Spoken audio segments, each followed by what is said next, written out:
Hi hello everyone, welcome back to Vikrant tech engineering. పురాతన survey method. Land survey అనేది మన దేశంలో 2000 సంవత్సరాల ముందుటి నుంచి ఉంది.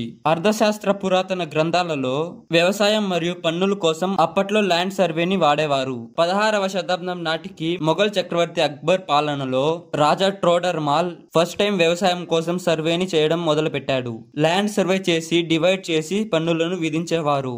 బ్రిటిష్ ఎరా జీటీఎస్ యూజ్ చేసి ఖచ్చితమైన సర్వే చేసి ల్యాండ్ పై మంచి కంట్రోల్ ని తీసుకున్నారు. 1767లో బ్రిటిష్ వారు గ్రేట్ ట్రిగ్నోమెట్రిక్ సర్వేతో ల్యాండ్ మ్యాపింగ్ చేయడం వల్ల సర్వేలో రెవల్యూషన్ వచ్చింది. ఇది మన సబ్ కాంటినెంట్ ని ఎగ్జాక్ట్ గా మ్యాపింగ్ ప్రిపేర్ చేయడానికి ఉపయోగపడింది. దీని వల్ల రైల్వే కన్స్ట్రక్షన్ కి కూడా ఉపయోగపడింది. పోస్ట్ ఇండిపెండెంట్ 1947 తర్వాత ల్యాండ్ సర్వే అనేది స్టేట్ గవర్నమెంట్ యొక్క బాధ్యతగా అయ్యింది. పాత పద్ధతులు మరియు మాన్యువల్ రికార్డ్స్ అవడం వల్ల అనేక ప్రాబ్లమ్స్ సాల్వ్ కాలేదు. అవే పద్ధతులు మళ్ళీ యూజ్ చేయడం వల్ల ఎటువంటి ప్రభావం లేకుండా పోయింది.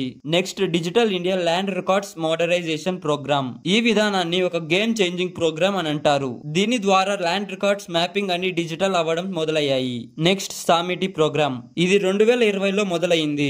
డ్రోన్స్ ని యూజ్ చేసి విలేజెస్ ని సర్వే చేసి గ్రామీణ ప్రజలకి ప్రాపర్టీ అరువులు ఇవ్వడం మొదలైంది. వారి ఇండ్లకి ల్యాండ్స్ కి అఫీషియల్ రికార్డ్స్ లభించాయి. కానీ ఈ విధానంలో కూడా చాలా ఎర్రర్స్ ఉన్నాయి. Next, smart land management GPS, DGPS మరియు జిఐఎస్ టెక్నాలజీని యూజ్ చేసి ల్యాండ్ సర్వే చేయడం బెస్ట్ మెథడ్ అని చెప్పొచ్చు. ఓల్డ్ బ్రిటిష్ మ్యాప్ కి లాంగిట్యూడ్ అండ్ లాటిట్యూడ్ కనెక్ట్ చేసి వాటి హద్దులను యథావిధిగా నిర్ధారిస్తూ ల్యాండ్ పార్టిషన్ కూడా చేస్తే ఇంకా మంచి ఫలితాలు వస్తాయి. చక్రవర్తుల నుంచి ఇంజనీర్స్ దాకా ఇండియన్ ల్యాండ్ సర్వే దేశం యొక్క డెవలప్మెంట్ ని రిప్రజెంట్ చేస్తుంది. Next, resurvey. ప్రెసెంట్ మన రాష్ట్ర ప్రభుత్వం కొత్తగా స్టార్ట్ చేసిన రీసర్వే కూడా స్మార్ట్ ల్యాండ్ మేనేజ్మెంట్ ప్రోగ్రామ్ లో భాగమే. ఈ విధానంలో కొన్ని మార్పులు చేస్తే ఇంకా చాలా బెనిఫిట్స్ వస్తాయి. ఓల్డ్ బ్రిటిష్ స్టోన్స్ ని రీఫిక్సింగ్ చేసి వాటికి లాంగిట్యూడ్ మరియు లాటిట్యూడ్ కనెక్ట్ చేసి ఇప్పుడు ఉన్న ప్రజలకి అనుకూలంగా ఎటువంటి డిస్ట్రిబ్యూషన్స్ కి ప్లేస్ లేకుండా చేస్తే మన రాష్ట్రంలో కూడా చాలా మంచి రిజల్ట్స్ వస్తాయి.